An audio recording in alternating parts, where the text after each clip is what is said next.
right now. Imagine this wide receiver trio. Jamal, you like that? I love it. I love it. I mean, listen, we already see Michael Pittman Jr. He had a bunch of targets. He's been our guy for the past couple years. Josh Downs, no questions need to be asked about what he brings to the table for this team.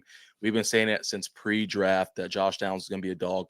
And from the second they showed his draft highlight video, I was like, oh, his own. And then the biggest name, Marvin Harrison Jr. Woo! That name probably rings a bell because all y'all remember Marvin Harrison, the greatest Colts wide receiver ever. Ever. And Marvin Harrison Jr. is tearing it up week after week after week in college right now. So if we could see him, all of that trio on the field, listen, there ain't no question of what this team could do. It would It would explode. be lovely. Look, I see the chats talking about we need some corners, we need defense. Jamal, that's where you want to start today? Let's get into it because that got to be the biggest elephant in the room right now. Oh, I have to admit, because I've been giving the Colts defense the benefit of the doubt recently. Mm-hmm. I'm done doing that. This Colts defense is not good. I mean, Alvin Kamara could not stop him. He was just absorbing hits out there. Michael Thomas was having his way with Tony Brown. Everybody was having his way with Brown. Yeah, with Tony Brown. I mean, it got to a point where I noticed when they didn't even target him on the first drive in the third quarter, and the Saints punted. That's how bad it was. That's how much of a liability Tony Brown is. We're missing Juju Brents. Jamal, is Tony Brown just this bad? What's going on? He's dog water. I don't know why he's out there right now. There's no reason for him to be out there. The Colts have 2 days to figure out what they're going to do before the trade deadline happens. I mean, at this point, you got to go shopping. You have to. Chad, we got a question. Oh, go ahead. We got a poll, and we just sent it. Should the Colts make a trade for the cornerback at the deadline? For a cornerback, anybody. I mean, we all know who we want. Goes by the name Patrick Surtain. I know there's some others that, we could like, but Patrick Surtain, boy, come on, Jamal. Hey, it would elevate this thing. We've already felt the effects of not having Grover, for 6 games. We clearly felt the effects of not having Juju, even though Juju's been getting cooked up sometime this season too. But Tony Brown just ain't it. Is not it. He's not it. He should be on left bench somewhere. Practice. I don't know, but he shouldn't be on the field for us. I can guarantee you that much. About to be a cold summer. My goodness. Yeah. I tried to give Tony Brown a little leeway here because he was getting picked on today, and I don't think he should be starting. I know that one Rashid Shaheed touchdown, that 58-yard touchdown, I feel like he didn't have safety help there, but he still got burnt. So I don't know if we can defend here. He just like y'all said, he might have to go. I don't know how he stays the starting corner. Gus Bradley likes to do this. He doesn't. I feel like he's not making these players accountable for how bad they play. I mean, we saw this with Brandon Faison like a year ago. Like the man just kept staying on the field after playing horribly, and he just doesn't make those adjustments in game. And oh well, right? Because now we're 3-5. But you want to talk about our offense? Jump back to our offense real quick. How'd you feel about them? Yeah, I felt our offense. The first thing I want to mention, which you got another poll for us, is the other elephant in the room, the run game. The run game is an issue, guys. I mean, clearly, Jonathan Taylor, that first 4 carries, 66 yards. He finished the first half with 92 yards, and then finished the game with 95 yards. I don't know if any of y'all know how to do math. That's 3 yards. 3 yards in the second half. Of course, Zach Moss had a great run, whatever the case is. He had a couple good runs in there. That's fine. But how do you just abandon the run so soon? I don't understand this. It makes no sense. When our guys are flowing, you're like, nah, let's throw it on first, second, and third down. Or we get pinned back. We get pinned back off penalties, and now you're like, oh, we want to run it on 3rd and 18. What do you at that point? It doesn't matter. Like, you missed your opportunity. I don't understand why the Colts have done this thing of just abandoning the run game, especially when you have back-to-back power weapons back there. You got Zach who can tear it up. You got JT who is looking like he's in rare form right now.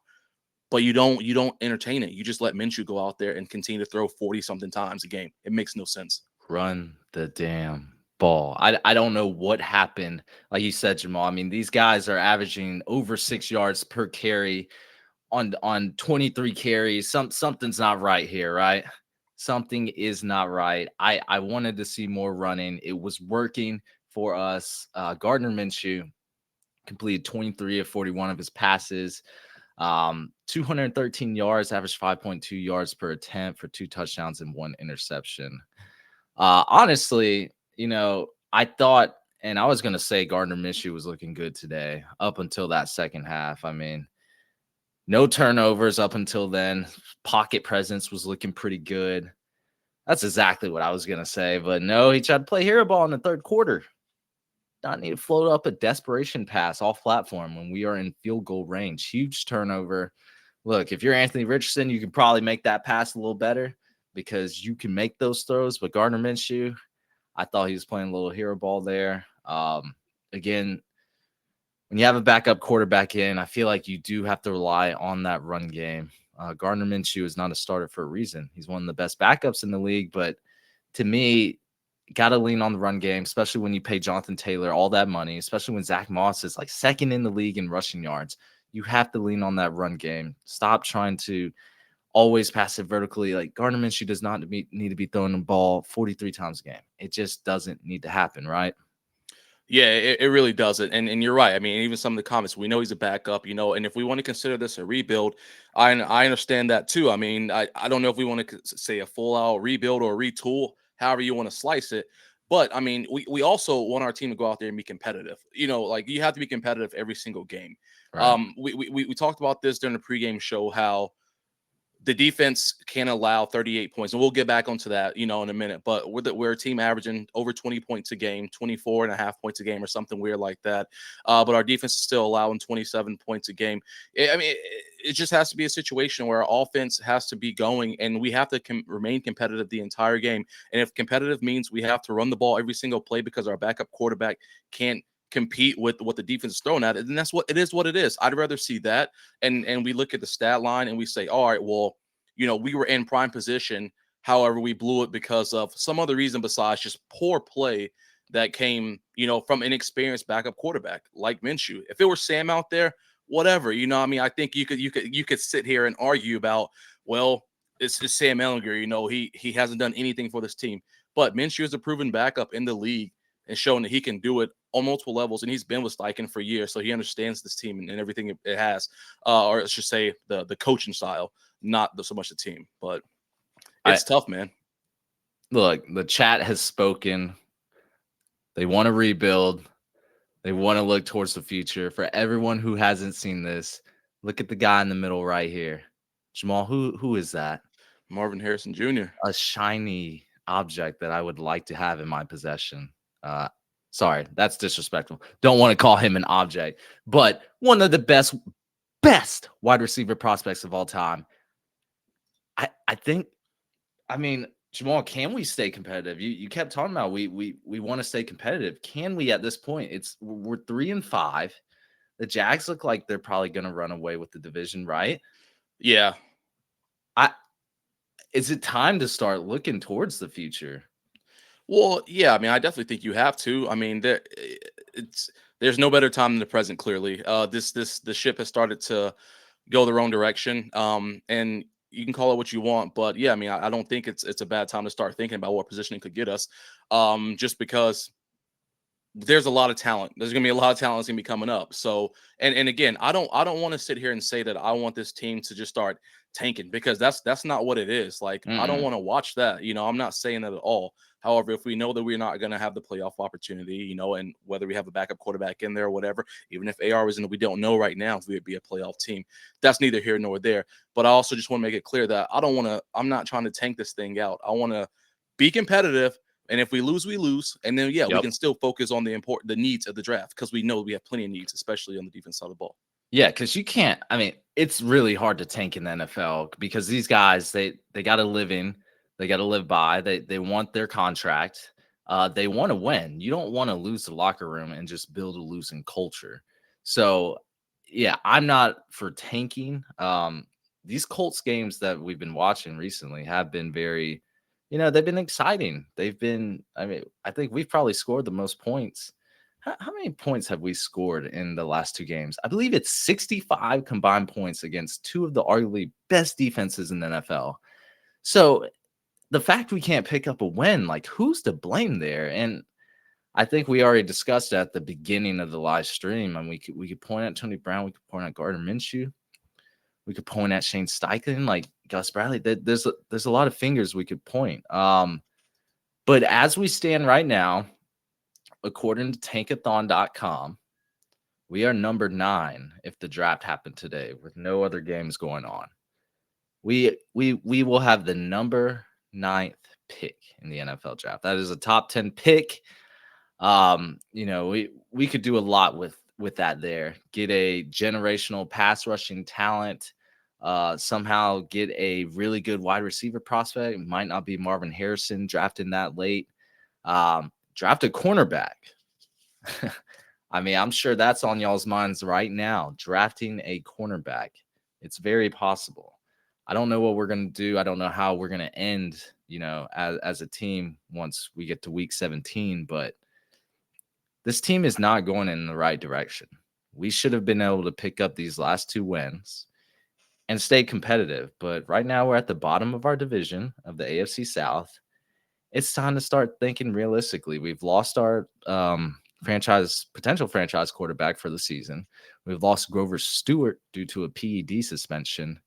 And we keep on losing, guys. It's starting to get to me. But let's go back to the game. Best receiver today, Jamal. I want to hear what you got to say about this. For us, For right? us, I was gonna say, yeah. Let's say because Shaheed anyway. Josh Downs. I mean, Josh Downs is that guy. I found it. I found it interesting based off of the Michael Pittman Jr. comments, that happened last week. Or I think it was clear that he was upset. He came out, said, "I'm just competitive," whatever the case is. And the Colts, I guess, wanted to just show him a little appreciation and started the game off by giving him the first 6 or 7 targets. It was nuts. But then we all know that our stout guy right now is Josh Downs. Josh Downs can do it all, and it's clear. It's clear whenever he touches the ball that he can get it. He can get those yards after the catch. He can catch the ball in space. He can catch a contested ball. He can get behind the linebackers and stay in front of the safeties. So his 7 receptions for 72 yards off of 9 targets is what I like to see. Josh Downs is my guy. I've said it since day one. He will continue to be the highlight of this Colts wide receiver room. And if anybody listens to the Colts cast, our podcast, we called Josh Downs. We said we have to get this guy before the draft happened. I want to say like a month before. Yeah. We've been watching film on this guy, and I'm glad we got him so late. That is a Chris Ballard value type of move that we got him so late. I thought he could go potential late first round, early second. He dropped to the third, and we're seeing that it's cutting dividends. Mm-hmm. Seth 2096 said I'd be good with Keon Coleman. We did an episode on him too. Yeah. We like Keon Coleman too.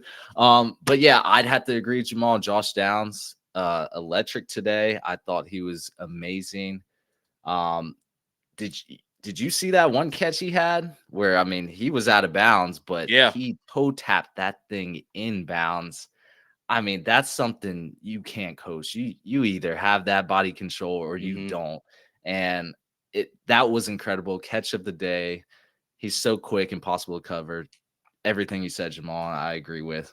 How about Alec Pierce? I mean, again, he's not like a box score type of guy for us, but generated 2 defensive pass interferences. Yeah, I don't know how he does it. He just generates them, but that's yards. It's penalty yards, but it's yards, and it moves the chains. So Alec Pierce, like, as 3 catches for 41 yards, all 5 targets. I mean, he did his thing, right? Oh yeah, he didn't do bad at all, man. I mean, we need Pierce. We all know that.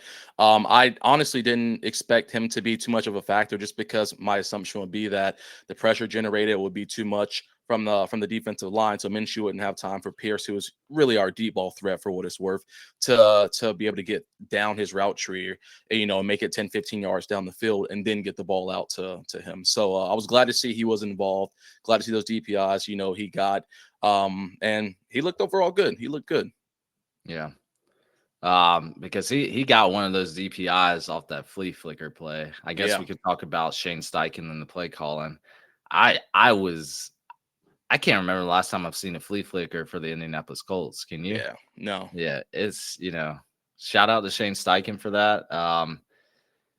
I loved it. Alec Pierce, he's starting to become I don't want to say that guy, but he's starting to become an ugh, asset to this offense in those type of plays. I don't think he's ever going to be that wide receiver one, just from what I've seen in a year and a half. But I think he can be an asset to this offense down the road.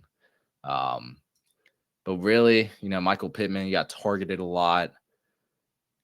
Didn't get much, many yards per hmm reception, 8 catches off 13 targets, 40 yards. Not a lot. He had a good touchdown play off that. That was I thought we it the illegal formation by the Saints, oh yeah, that 33-yard field goal. Yeah, can't line up over the center. Turns that 4th and inches, because it went back to like 4th and 6 off delay game. hmm Then it went back to 4th inches, and Shane Steichen said, "Okay, I'm going to actually do this," and did a little RPO. Minshew rolled out to his right, easy touchdown to Michael Pittman. Um, I would say shout out to Shane Steichen. I would like to say he's in the Coach of the Year running, but because he has transformed our offense. Like, it is exciting at times. It's way more exciting than it was last year.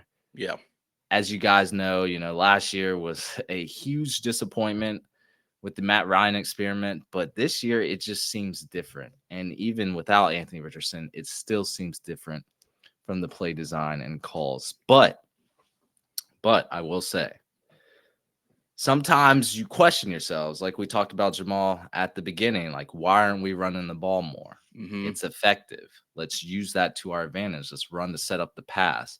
So play selection to me has been questionable at times, especially during crucial moments.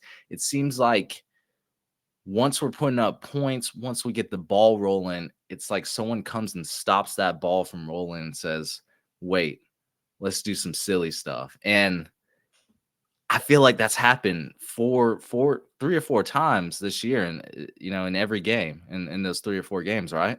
yeah. It implodes. And I don't know why, but it implodes and it gets ugly real fast over stuff that I feel like they are. I mean, they're not. No mistake is going to be a simple mistake for the NFL, or I should say, but these issues that they run into, like you said, one thing happens and all of a sudden we're just like, all right, let's scratch everything we were doing, let's forget about how well it's been working, and let's go back to the drawing board. And it doesn't need to be like that. I mean, I know during the game they threw up a stat line that said the Colts, were uh what is it? I wrote it down, so I want to make sure I said it. Colts had 11 consecutive losses in games at 1+ giveaways coming into Gee, this game. So today obviously makes 12. We talked about during in the pregame show that if they gave up two turnovers or more, I knew it would be an auto loss, just because that we give too much great field position. And it's just one of those issues where it all goes back to, like you said, Eric, something shaky happens, it implodes. All of a sudden, we're playing with our tails tucked, and then bigger mistakes happen, more mistakes, more mistakes, more mistakes, and all of a sudden, a game that was close, maybe we're down by a touchdown or so. Now we're down by 20 points, or now we're down by 14 points, and you're just trying to play catch up in a super aggressive way that doesn't need to be as aggressive as it would be if you just go back to what got you to where you currently were before it went to shambles. So it's frustrating. It's hard. Um, and that stat line is going to continue to get worse if we can't figure out a way to, on offense, protect the ball and score touchdowns and not go for field goals, or or don't put any points on the board. And obviously on defense, we have to be able to make sure we can put them in better field position so they can't get cooked on every single play whenever they're out there, because it's just it's those two negatives don't make a positive. So mm, it's gonna always negatively affect us, and it's gonna just get worse as it continues on. we have a very young team. We have a rookie head coach. hmm I guess I can see the hiccups. I'm not going to kill Steichen. I'm loving this Steichen era. We were a big proponent for Shane Steichen before he even came in. Uh, you know how it is. It's tough. It's tough right now. We had a lot of potential injuries today too. Yeah. It it hasn't gotten better. But before we get off this offense, I will send one more poll. Should the Colts give Sam Ellinger a shot this season? Oof. Gardner Minshew. It's his ninth turnover in 3 games. Should have actually been more. There were some plays that the Saints kind of dropped the interception. So Hmm. I'm just curious where everyone's heads are at on that one. I'm fine with either because either way, we have Anthony Richardson in 2024. But I know we got some Sam Ellinger stands out there in Colts Nation. So I'm just curious about that. You want to finish up with this defense? Yeah, we can definitely finish up with the defense. I mean, they got shredded as we already talked about. I mean, we can see the stat lines for I mean, first let me talk about Ziggy. I mean, he did his thing, 14 tackles. He came off the field a couple times due to injury. I was He nervous got when he hurt. went to the Yep. back. Yeah. So that scared me a little bit, but he bounced back and he still managed to lead the team in tackles as per usual. He's still continuing to build on that. Shaq made a bigger presence today, 11 tackles for him. It's just all of this stuff just gets overlooked when I just watch how bad these cornerbacks got cooked all game long. I mean, Rashid Shaheed had 3 receptions for 153 yards. This man averaged 51 yards a catch. That's just not acceptable. There's no other way to put it than that's not acceptable. If Chris Olave and Derek Carr didn't have such awful chemistry, he would have had so much more too. But I just never seen two players who can't figure out how to get it together. So he ended with 5 receptions, 46 yards. Alvin Kamara, 4 receptions, 51 yards. Michael Thomas, 4 receptions, 68 yards. I mean, 354 total yards for them on the receiving. That's nuts, man. That just can't work. And like you said, obviously, some people were in the comments saying that they don't think that we would make a splash right now for a cornerback. I get that. However, you just have to. There has to be something that has to happen because we can't continue to watch a team put up 400 yards on us every single week. I mean, it just can't happen. I don't know what else to say. Like Yeah, this offense wasn't great coming into this, and I thought it would be a lower scoring game. mhm. Completely the opposite again, just like the Browns Colts game. Explosion of points there, and we got a good amount in here too. Probably one of the highest scoring games today, if not the highest. But like I said on the previous episode, Jamal, the Saints give up a lot of penalties. I knew that Yeah. was in our favor. They gave up 8 penalties for 73 yards. I mean, that's the whole length of the football field almost. So we were winning in that department, but still came up short. I thought they were undisciplined. But yeah, this Colts defense, we're missing Juju Brents. I'll bring this up, guys, and we don't even have to make it a poll, but Shaquille Leonard makes almost 20 million a year, ladies and gentlemen, until 2027. What? I mean, Jamal, you know where I'm going, Hey, go ahead but and do it. I, you know, we're paying you this much money. Okay, he did have 11 total tackles today, but this man invented the peanut punch. This man was excellent in coverage. I haven't really seen that from him this year. I know he's just getting back in the groove of things, but I'm starting to worry a little. Like he's not there yet, is he? No, no. And at this point, I don't know if he's gonna. I mean, I know they did a little. They were talking about him on the news just the other day, local news, and they were saying how he said he feels like he's almost back to full speed. But Tired of even hearing then, that. yeah, and I'll say even then, I'm still just like I don't know. I don't know, man. It's hard to hear that and be enthusiastic about it when we've seen what's happened over this past year and some Yeah. change. It's rough. I wish we could trade him, guys, but got a big old contract That's nobody right. wants to Whew. take. Do we really need a wide receiver one? Probably. Yes.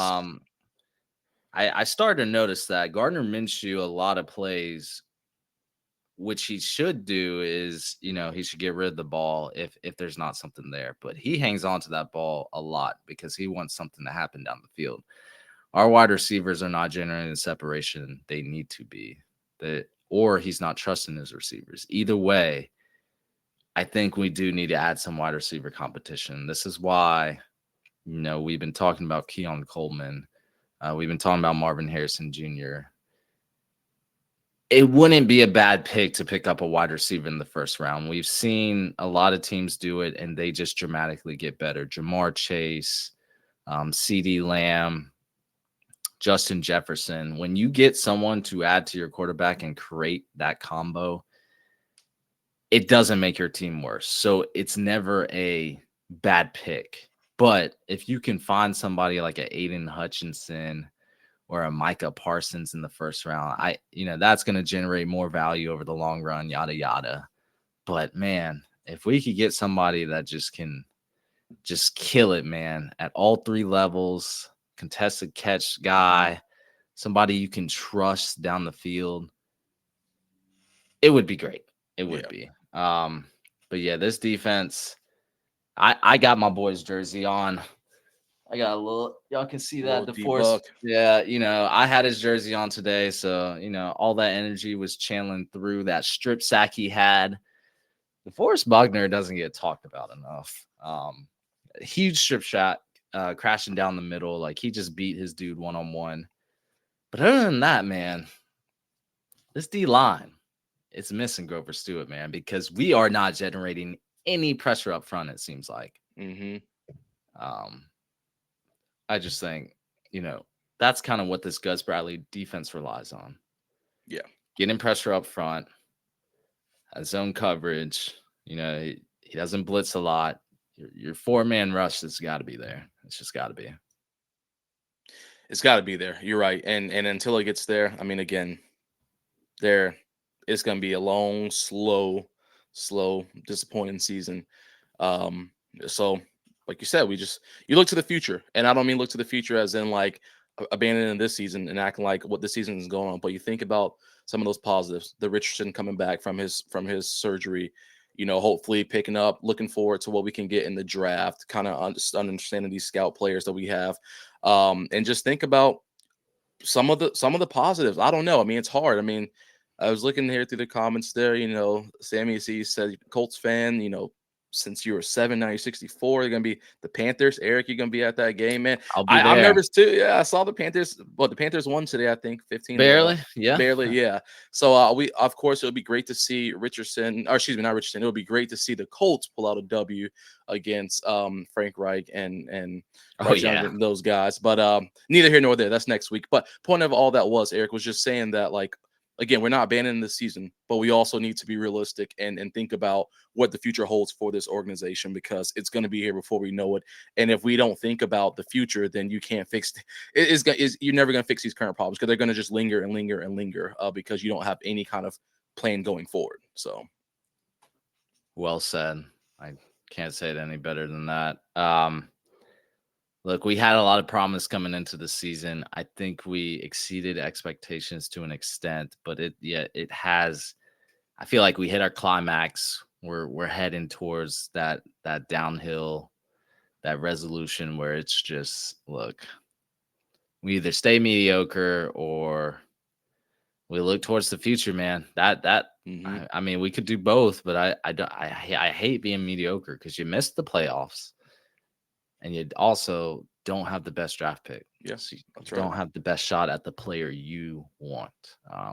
So I hate it, but I never want to encourage losing culture around here. I want to see the Colts win. I really wanted to see them pick up this dub here at home. Just couldn't pull it together. Brock Bowers. Oh, Brock Bowers.